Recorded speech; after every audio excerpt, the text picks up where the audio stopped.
But alright, here we go. This is it. Boom. It's the day of the festival. Of all days, I expect this to be one where I'll be walking to school with Sayori. Sayori isn't answering her phone. I consider going to her house to wake her up. It's not a big deal to at least wait for her or help her wake up. Even a simple gesture of walking her to school makes her really happy. Besides, I told her yesterday that things will be the same as they always have been. That's all she needs, and what I want to give her. To hell with it. I'll go get her. Grab the cupcakes Natsuki and I made yesterday. Make my way to Sayori's. I reached Sayori's house and knocked the door. I don't expect an answer, since she's not picking up her phone, either. Like yesterday, I opened the door and let myself in. She really is a heavy sleeper. I swallow. Can't believe I end up doing this again. After all, waking her up in her own house. Is that more like something a boyfriend would do? In any case, it just feels right. Outside Sayori's room, I knock on her door. Sayori? Wake up, dummy. There's no response. I really don't want to have her room like this. Isn't it kind of a breach of privacy? But she really leaves me no choice. I gently open the door. Sayori!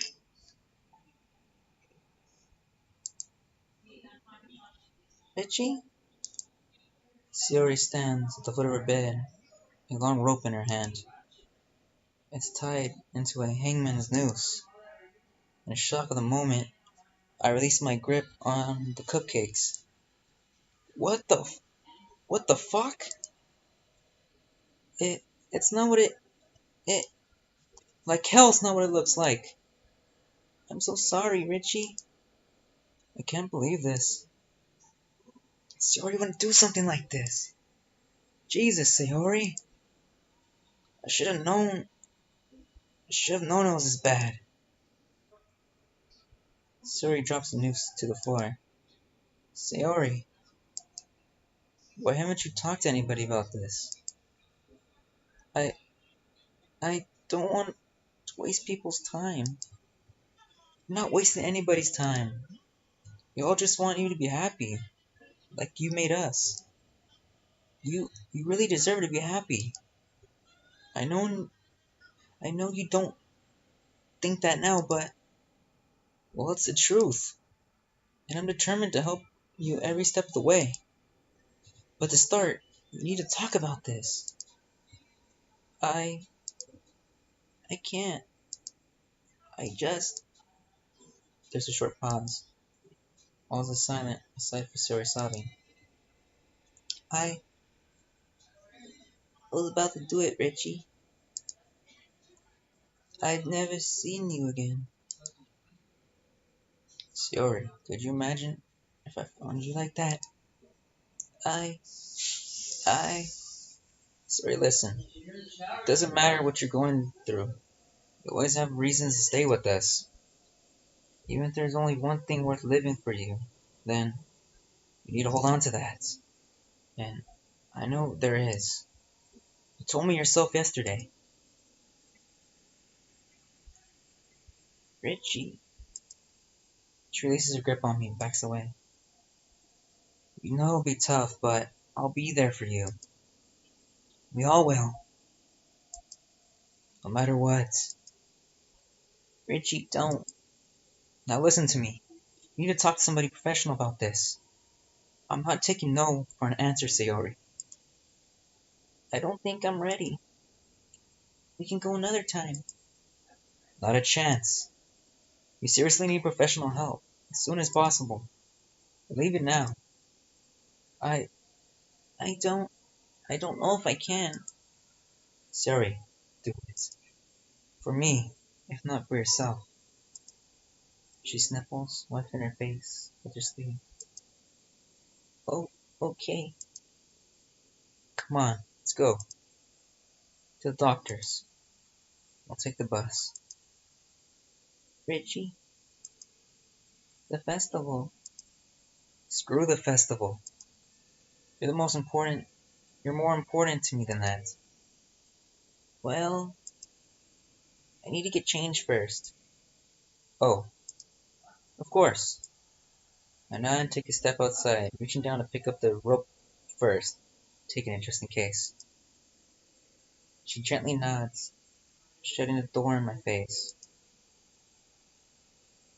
A little anxious, leaving her alone right after something like this.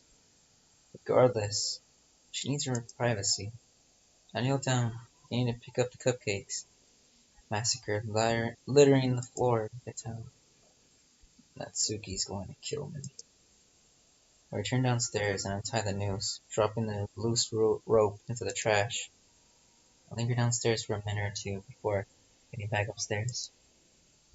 She's probably ready by now. Knock on Suri's door, she answers. Ready? Suri nods once, her eyes glued to the floor. This is what's best for me, right? She stares at me, expecting an answer. I feel uneasy, but answer anyways. I know it is. Come on now, let's get going.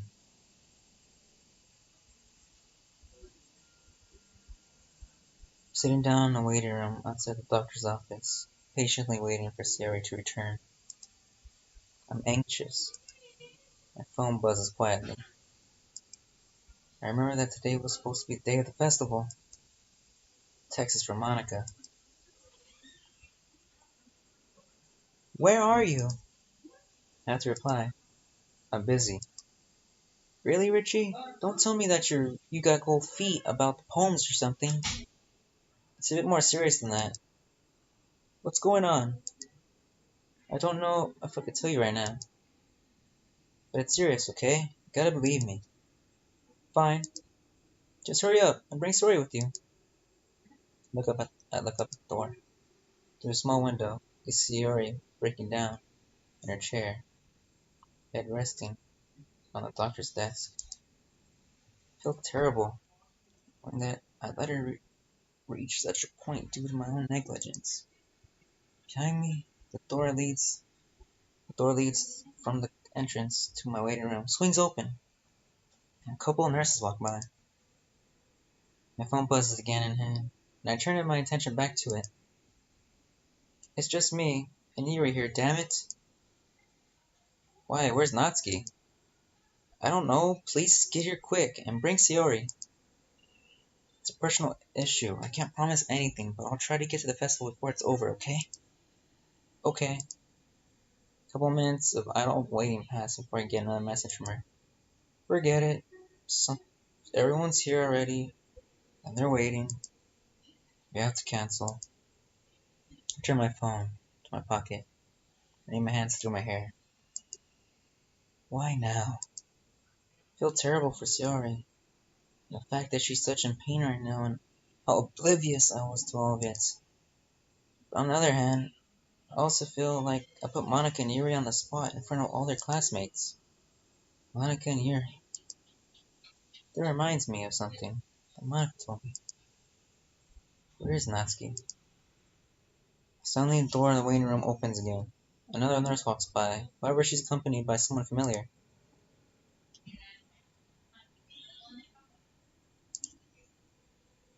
Natsuki? Are you okay?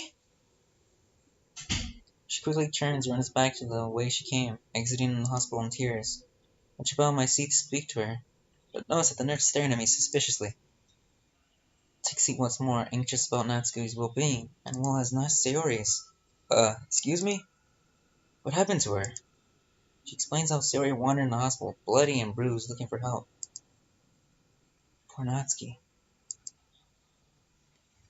She then consciously asks if I have anything to do with Natsuki's injuries. Christ, no! I don't even know what's going on. I had to bring my friend here. She tried to... I stop myself. I doubt Sayori will want me to talk about her struggles so openly. Not now, anyways. Well, listen, serious, okay? By my lips, as the nurse continues on her way. My phone buzzes again.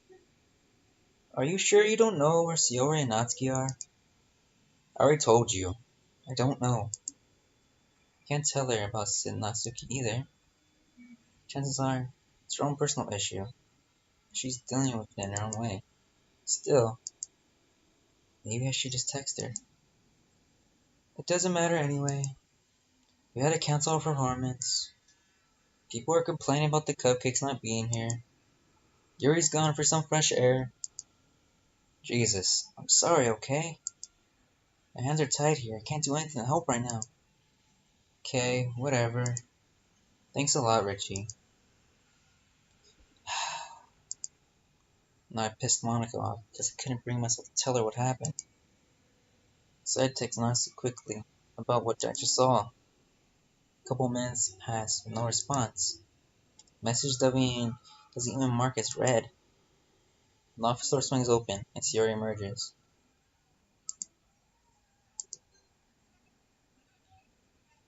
Oh shit, should not do that. History in the back. Okay, sorry, says, Richie, are you okay? How do I go? How do I go back?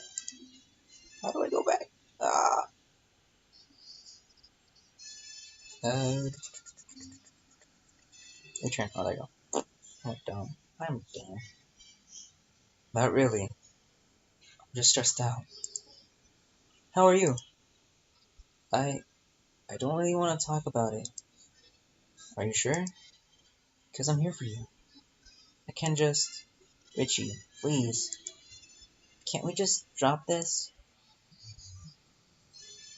I just don't want to make a big deal out of it, especially in front of the other club members. I stand up. Sayori, I don't think you understand how big of a deal this really is. You nearly killed yourself. I think you should go home and rest for a couple days. Okay? I guess I have to, right? Sorry, lets out a small but almost nervous laughter. It's a good idea. At least you know that. But what about the festival? I hesitate. I don't want Sayori to feel like it's her fault about the performance is cancelled. So I decided to talk with Natsuki's absence. Well, Natsuki didn't actually show up either. Manga had to cancel the performance, unfortunately. You, you didn't you didn't tell her, did you? About I didn't. Unless you want to talk to her about it yourself, she won't know. Okay? Sayori nods. I think I'll tell her. So she knows why her plans for the festival were ruined. I can't tell what she's going to say. It wasn't her fault, Sayori. None of this is. Sayori grabs my hand tightly, crushing into a vice-like grip. You can talk to her if you really want to. Hell, she'll probably give better advice than me. Maybe. Did you tell my parents? I sigh. Why don't you sigh if he says like, I'll forget it. Alright. I did, yeah. Sorry though. Felt like I had to, and thanks. I was scared that I had to tell him myself. Sari glances downwards to the prison floor. I love you, Richie.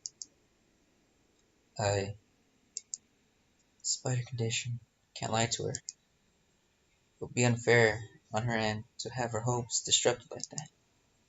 Keep my mouth shut. A minute or so passes. Oh, she's sad. Anyway, we should get going. There's no point in going to school now. Why? What time is it? It's about midday. We missed the festival and we turn it on. Monica's just gonna get mad at us. Come on, I'll take you home. We could talk more somewhere there. She gently nods, following my lead. We exit the hospital and ride the bus back to her house. I decided to stay with Sayori in her house, just to make sure she's feeling better. We have at least a few hours together, but we spend that time talking and watching shows together. My mother arrives first, thanking me for letting her know what happened, and tell her that it's no problem. She tells me Sayori's father is on the way, and that I'm free to leave whenever I want to. After I'm sure she's safe, I leave her, their mother, and head home. Entering the kitchen, I flick the light on and start to make myself a sandwich. Couldn't open a tomato. However, I start to wonder about Natsuki. I remember the time I spent with her here. A little scuffle over the cupcake icings. But that bruise, her nosebleed. What the hell happened to her? And who in their right mind would do that to her? Possible reasons for her injury begin to circulate in my head. Maybe she just fell over.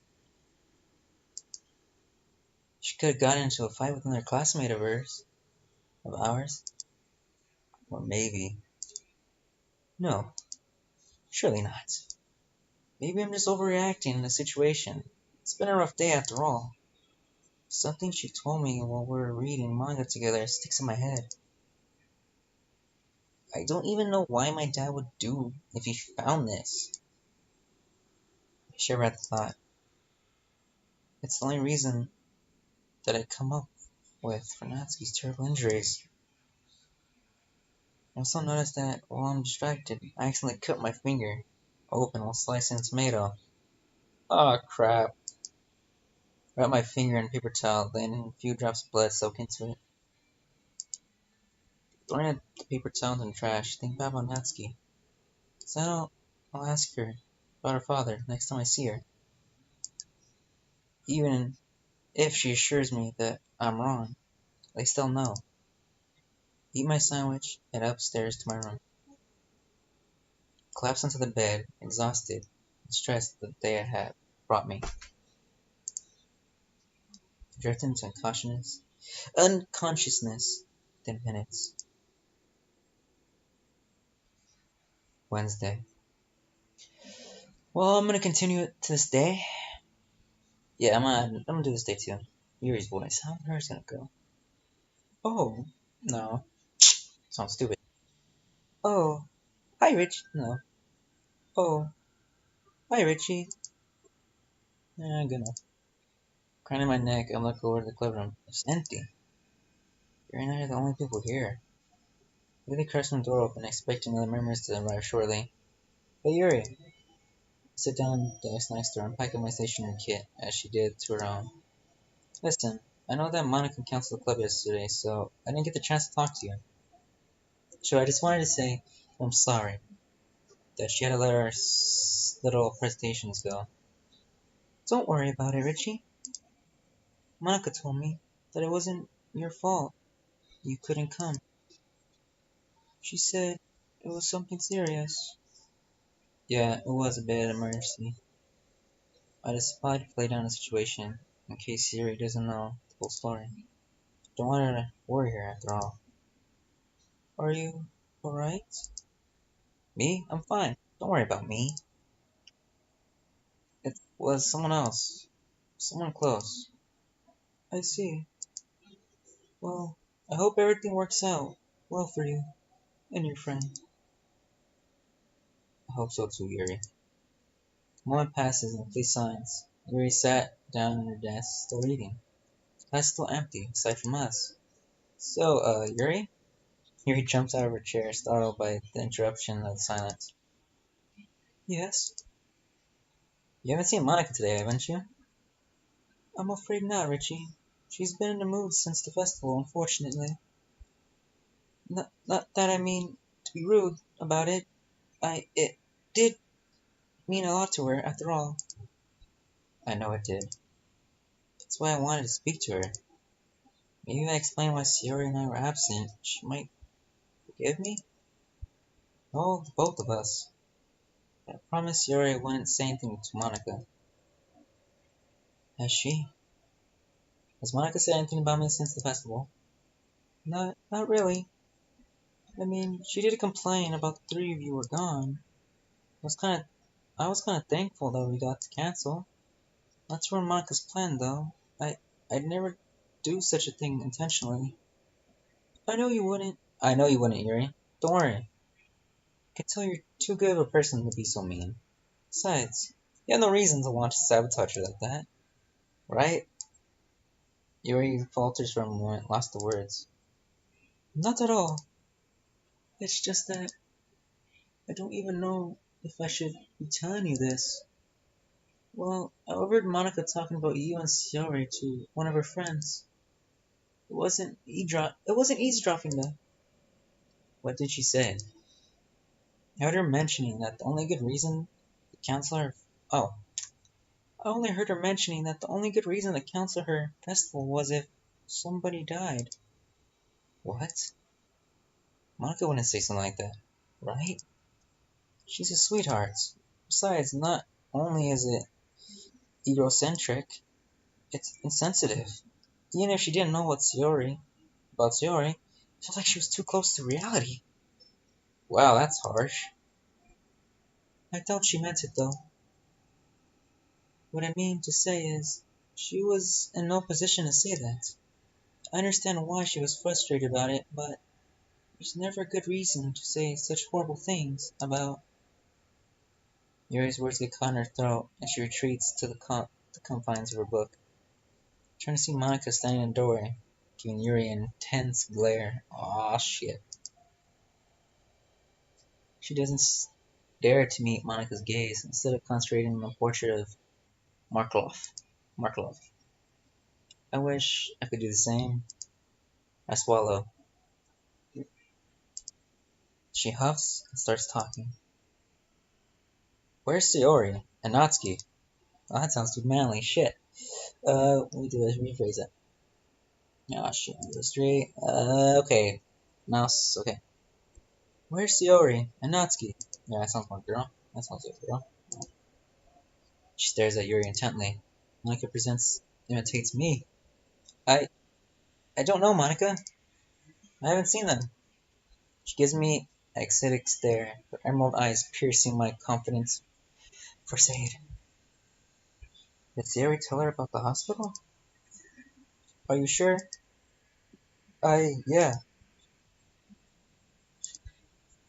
Alright then. How come you weren't at the festival, Richie? I had a family emergency. At this point, I'm practically lying to her face to keep Sayori's secret safe, until she feels comfortable confiding to Monica. Then again, I've known Sayori for so long, she pretty much is a part of my chosen family at this point. She's like a sister to me. So it's more stretching the truth than I say I'm lying to her. Well, that's what I try to tell myself anyways. Right. Monica's not having any of this. Even if she doesn't know what's actually going on, she must know I'm lying to her. For Sayori's sake, keep my face for her.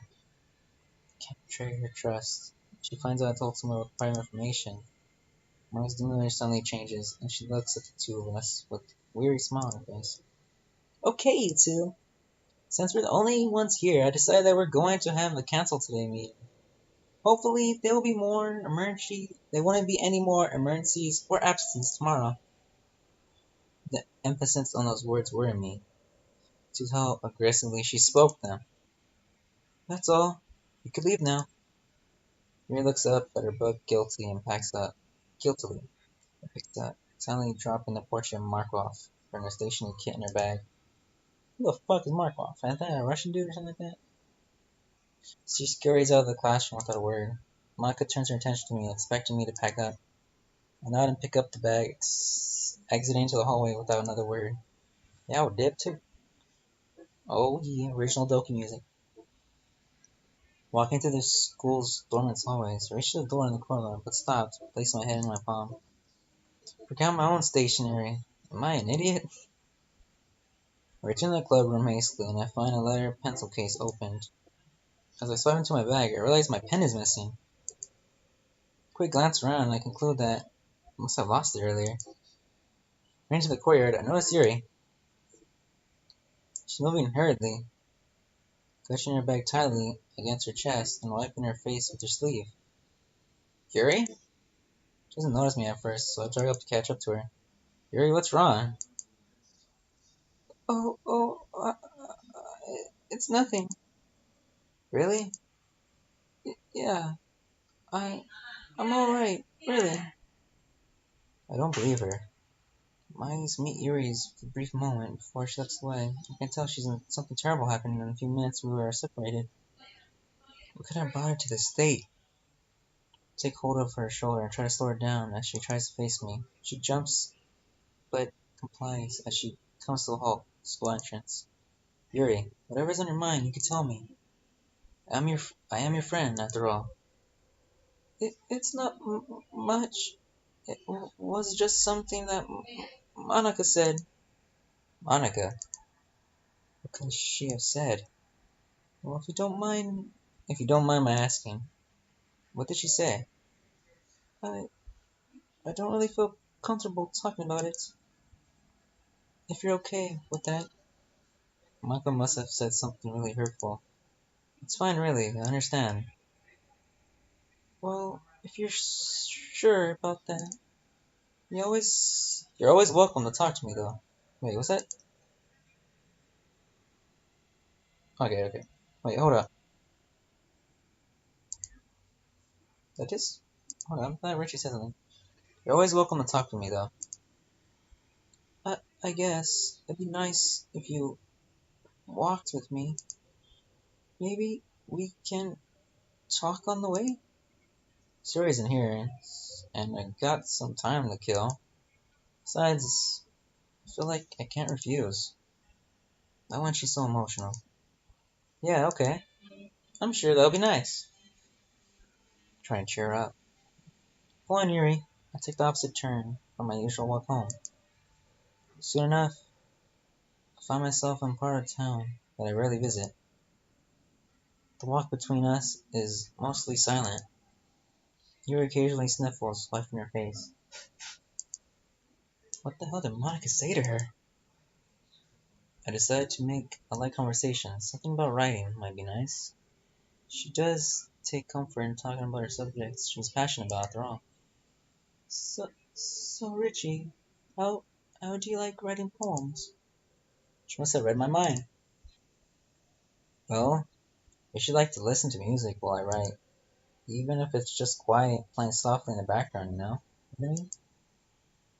Really? Most of the time, I feel like I can only write in silence. It leaves me, it leaves me at one with my mind.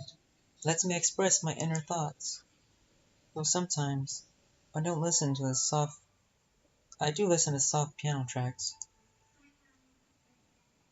Don't the lyrics alter the way you write? Oh yeah, but I guess that's what I'm looking for most of the time anyways. Like for the mood of the music to affect the way I write, usually. Really. Unless I have something I'm especially passionate about, then I can write in just about any condition. That actually sounds like an effective technique. I'm sure to try it out. At this point, Yuri seems to be perked up, her eyes dried. So I had to continue the conversation, as I don't know how much longer it'd take to reach her house. I know Sayori likes to hum a little tone to herself while she writes. I wonder what Natsuki does. Natsuki. I've been trying to contact her ever since I saw her in the hospital, but she hasn't responded to any of my messages. She hasn't showed up for school all this week either. God, what could have happened? What? It really Was it really her father? I don't want to believe it, but the pieces fit together. Her absence, her inability to contact anybody, what she said about him, but most of all, the bruises. I bite my lip and I feel my breathing growing heavily, my blood reaching to a boiling point. I find out if he laid a finger on her, I'll. So I'll be honest, but don't disrespect her or anything. Yuri's words derail my train of thought. Natsuki's poems are just a little too simple for my liking. I suppose they lack a certain edge. Hmm. I spaced out again. Yeah. Speaking of Natsuki, however. Wait. Speaking of Natsuki, however, I think we just passed her house then. We what? Wait, which one? Yuri looks at me, a little surprised by the urgency. Regardless, she points out the house to me. It's that house, if I recall correctly. Right. Thanks for that. Why do you need to know? I don't really want her to worry about Yuri to worry about my Natsuki. Well, I guess I just wanted to. Right. The rest of our journey is made in silence. Worried that Yuri got the wrong impression, but there's not much I could do. Eventually, we arrive, signaling her wave goodbye. You know, Richie, you're quite different when no one's around. When it's just the two of us? Yuri falls for silence for a moment, lost in thought. Listen, I love to stay and talk. I really would, but I. Oh! It, it's fine. I get it. You have places to be. Her head darts towards the direction of Natsuki's house for a moment. It's fine. I got some writing to do anyway. She turns and starts walking to her door. No, please, don't get the wrong idea, Yuri. I'm not really. It's fine, Richie. I could take a hint. I'll see you tomorrow. Before I finish my explanation, she always entered her house. She started to cry again. I felt terrible knowing that Yuri probably blames herself for my rejection. But I have to leave quickly regardless. As I turn the corner, I approach Natsuki's house, and my attention is directed upwards. On the second floor balcony, a large, heavy-built man leans against the railing, smoking a cigarette. Is that her dad? Jesus Christ. He's on the phone, and I can't help but overhear his conversation. The man mutters something about business to attend to, but promises wherever the caller wants within an hour. His stomach sinks. Business. She means what I think he does. I backtrack Yuri's route and make my way back to school, then to the house from there. Fumbling with my keys, I unlock the door. Enter my bedroom, and I hurriedly get changed out of my uniform into dark clothing.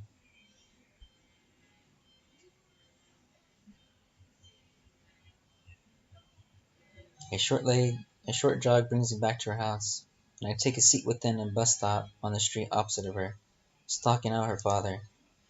Ponder over if he's already gone, perhaps. And I missed him leaving? Maybe he's still dealing with business. After a few hours, however, I'm proven wrong by the sound of an engine revving. A new expensive-looking performance car emerges from the driveway of Natsuki's house. It speeds away around the corner within seconds. I'm once certain that it's gone. Move over to Natsuki's house, and I ring the doorbell. I wait. Nothing. Wait, I'm gonna get a drink of water real quick.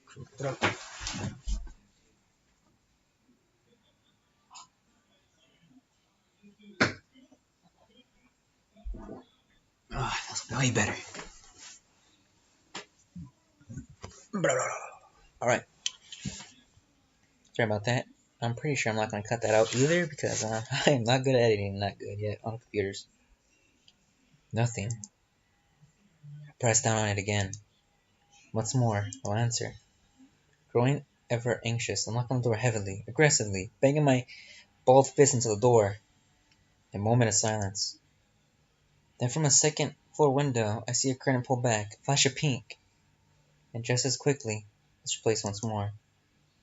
Watch intensely, waiting for a sign of any movement, until I hear the sound of a door being chained, unhinged, and a deadbolt turning. My heart is ready to jump out of my chest. I don't know what I'll be greeted by, but I wait and nurse. Richie? What the hell are you doing here?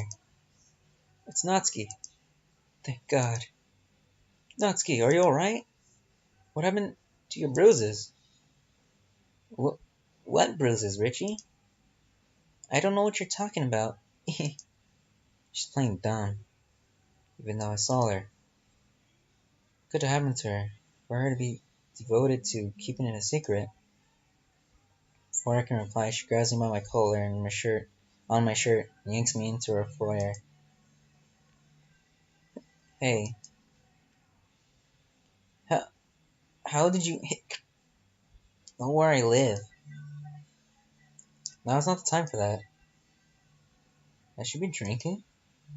Better question is, where have you been? I haven't been feeling very good for the past days. No need to be so mean about it. Does she expect me to believe that after what I saw?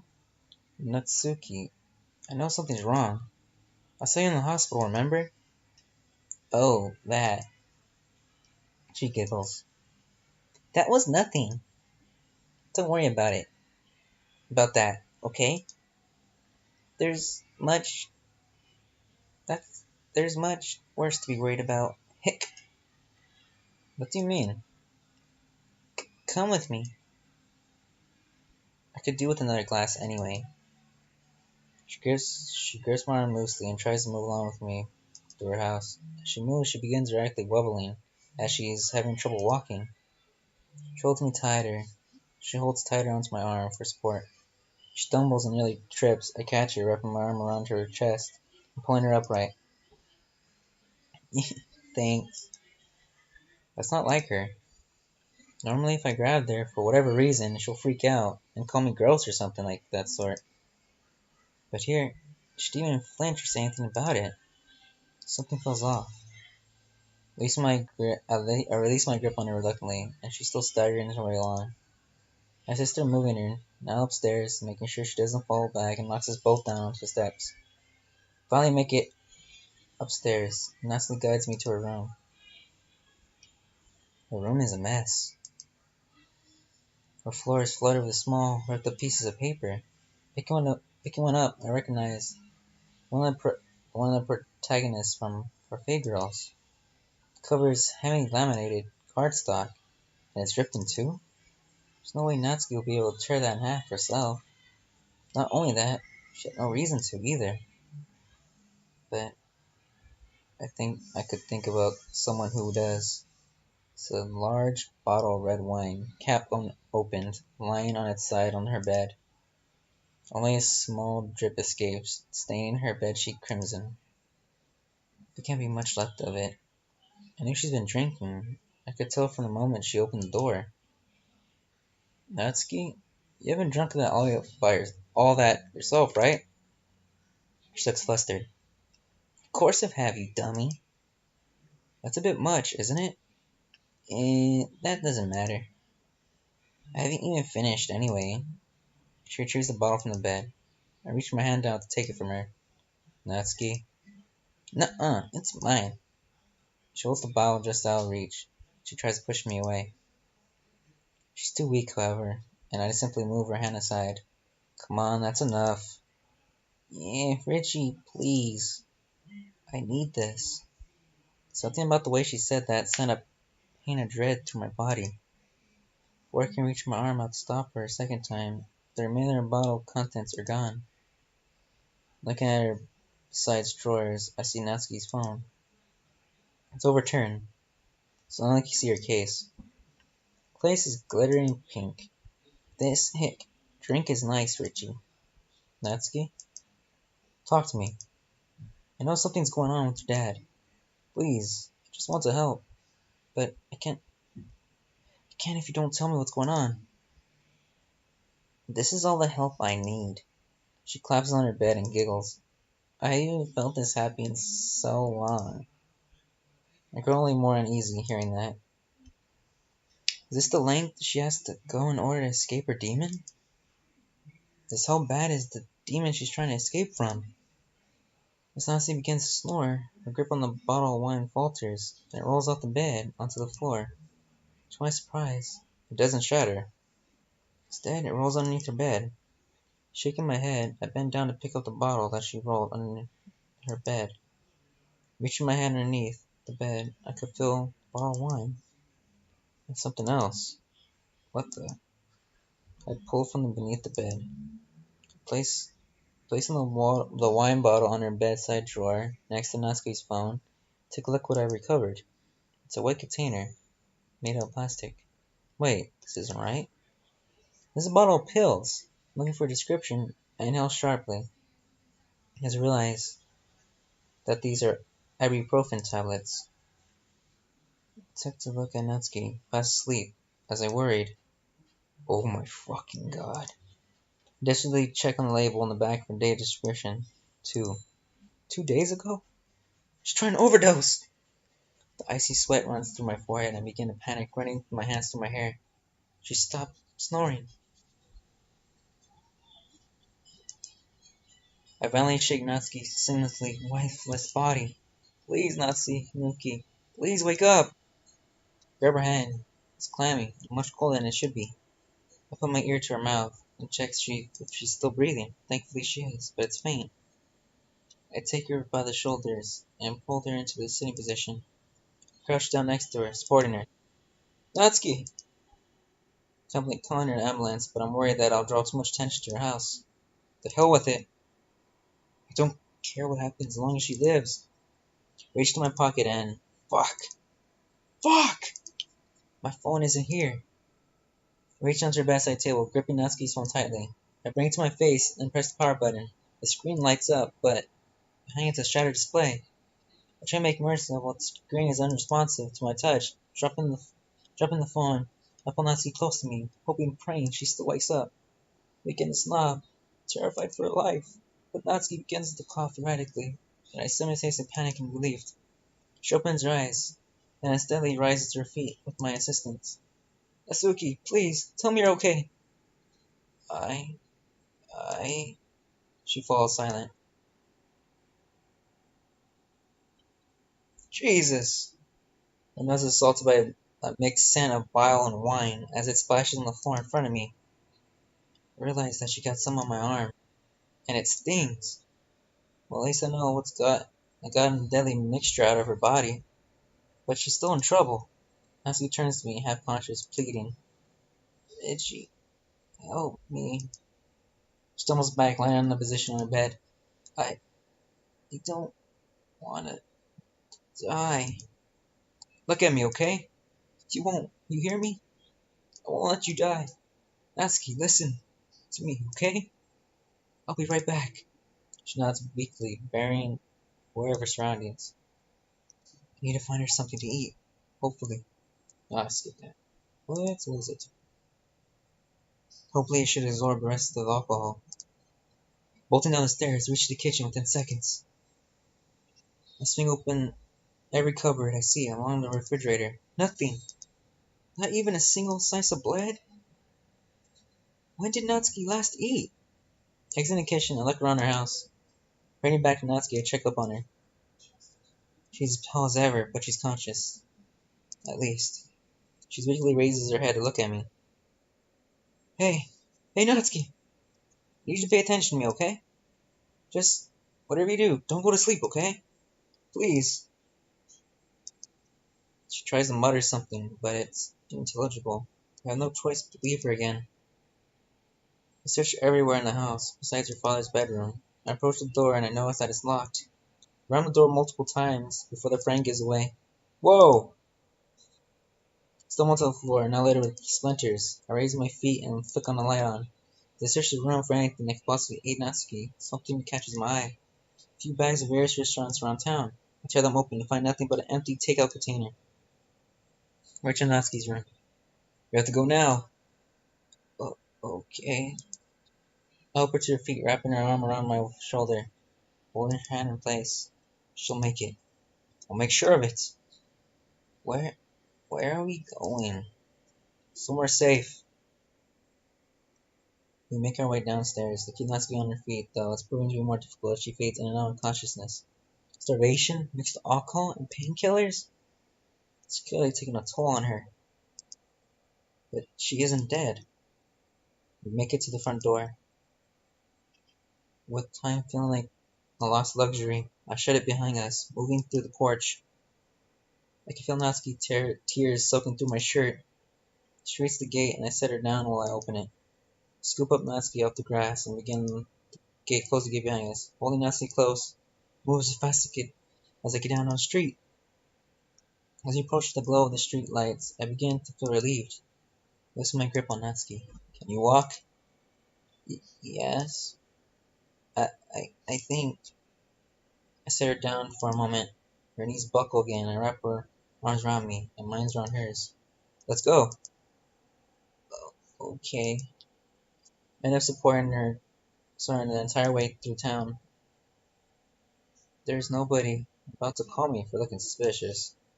Almost glad she has such a smart figure. This only makes it so much easier to. That's why she's so small. Father has been leaving her malnourished, and I'm living on a fast food. Jesus Christ. Finally, I recognized a familiar view of my house. I set Natsuki down on my front step. I fumbled through the keys for a moment, finally able to unlock the door. Help Natsuki through. She's safe. From her father, at least. I bring her to the kitchen. I sit her down on one of the chairs. Uh, Richie, why, why, why did you help me? How did you know where I was? Don't worry about that all now. Let's get you something settled into the night. I'm worried that it'll be longer than one night. I have a spare bedroom in my house. She'll be able to sleep there. I searched through my pantry, my fridge for something she may like. I said to make some toast, and chicken noodle soup. Is that chicken noodle? I haven't had that in so long. Her words break my heart. How long? How long has she lived like this? I watch the clock and Natsuki eats. It's late. Now that immediate panic is over, I realize that poor Natsuki is still drenched in her own stomach acid. Natsuki, we'll get you something to get changed. What? Not here, silly. I mean, you can get changed in the spare bedroom. But I don't have any of my clothes. You have, you'll have to borrow some of mine. Okay, but only because I have to. Natsuki seems to be in much better shape after her meal. She stands up on her own accord and returns her bowl to the kitchen counter. She moves slowly, but deliberately. Despite the sink of bile clogging up my nose, I'm calm too. Natsuki's skin tone has returned to normal, mostly. She looks like scared but the night's experience. When she returns empty-handed, I ask her to follow me to her room. Come on, I'll show you where it is. Natsuki's timid complies, wrapping her arms around me. But this time, it hurts. I inhale sharply. Are you okay, Richie? My shoulder is in pain. The adrenaline from the situation is settled. Maybe barging through that door was a bad idea. Not only because of the pain, but the damage it caused too. And Natsuki dad returns to the house. Yeah, I'm alright. Don't worry about me. Let's get you cleaned up. There's a shower in the guest room that you can use. We reach the guest room, located across the hall from my own bedroom. Motion towards the edge of the bed. Here, sit down for just a minute. I'll be back with something comfy for you. She sits down. I rush to my bedroom, picking out one of my gray tops and a pair of jeans. Then I bring them back to her.